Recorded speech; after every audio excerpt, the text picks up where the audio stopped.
Sí, a ver, entonces planteemos un panorama de lo que está ocurriendo, de todo lo que ha ocurrido y vamos desglosando tema por tema. Teníamos que empezar con este asunto del duelo, del dolor. A nosotros nos duelen esas muertes.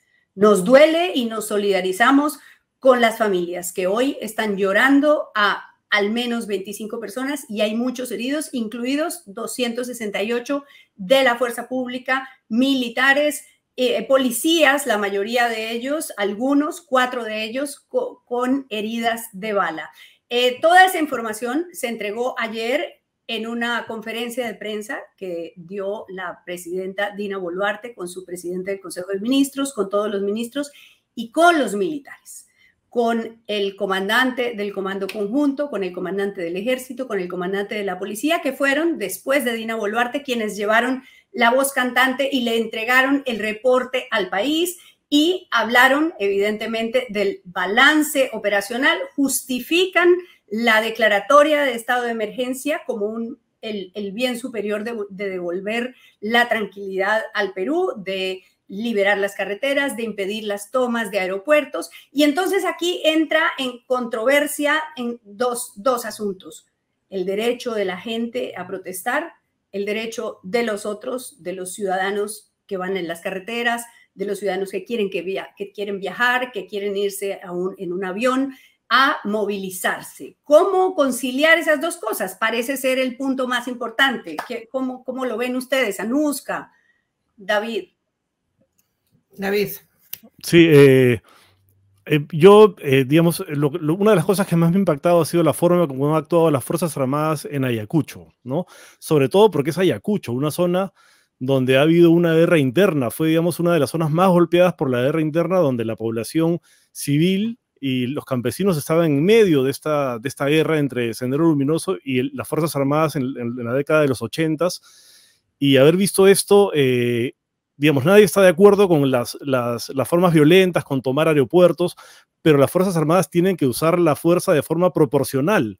Y lo que hemos visto ha sido, de verdad, desproporcionado. Disparar a los manifestantes como si estuvieran en una guerra ha sido una cosa brutal. Y la propia Defensoría le ha pedido al Ejército que use la fuerza de forma proporcional a lo que está sucediendo. Y hay ahora una campaña contra la Defensoría del Pueblo. He visto gente que está diciendo que la Defensoría está del lado de los terrucos, porque todos los que protestan ahora son terrucos, ¿no? Los que hacen violencia y los que no también. Entonces, que hay que salir y hay que matarlos a todos. Unos comentarios que me parecen de verdad dolorosísimos, ¿no? Para este momento y para el Perú en general. O sea, ¿cómo es posible que se diga que hay que salir a meter bala, ¿no? Y es algo que he visto en mucha gente, incluso gente que se proclama pro vida, ¿no? Que cuando hay que hablar de temas del aborto, por ejemplo, hay que defender la vida al 100%, no importa incluso si la mujer ha sido violada.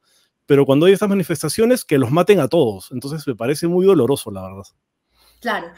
Has tocado un punto que es importante. No sé si podemos ver el comunicado de los ex defensores del pueblo en defensa de la labor de la Defensoría del Pueblo. Esto es muy importante porque efectivamente ha habido una campaña contra la defensora encargada, Eliana Rebollar, ¿no? Rebollar.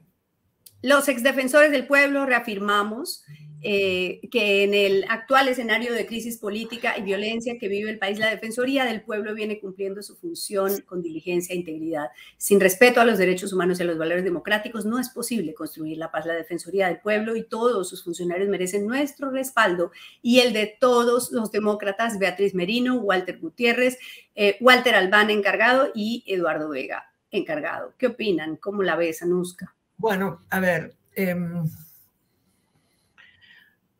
yo creo que casi peor que lo que ha pasado, ¿cierto?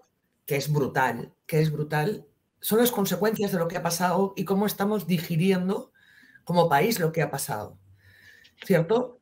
Es vandalismo porque a todos se le pone la etiqueta de terrorismo. Por ejemplo, la gente que quemó, los delincuentes que quemaron las sedes de, no sé si era de la Fiscalía o del Poder Judicial de Ayacucho, eran barristas porque la gente los conoce.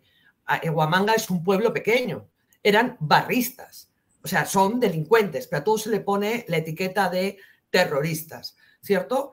Que ha habido, que que ha habido asaltos, que ha habido policías cercados, que ha habido armas hechizas del otro lado, que se han tomado aeropuertos, que se han quemado comisarías, propiedad privada. Todo eso es inadmisible y eso no es democracia y eso no es un Estado de Derecho y eso no es una protesta. Ahora, tampoco es democracia que resulten 20 y tantas personas muertas y que el ejército dispare, como las imágenes que hemos visto, ¿cierto? La Defensoría no solo dijo que había que utilizar la defensa pública, digamos, de manera proporcional, sino progresiva. Y no se vio que fuera progresiva. Era directamente a disparar rifle.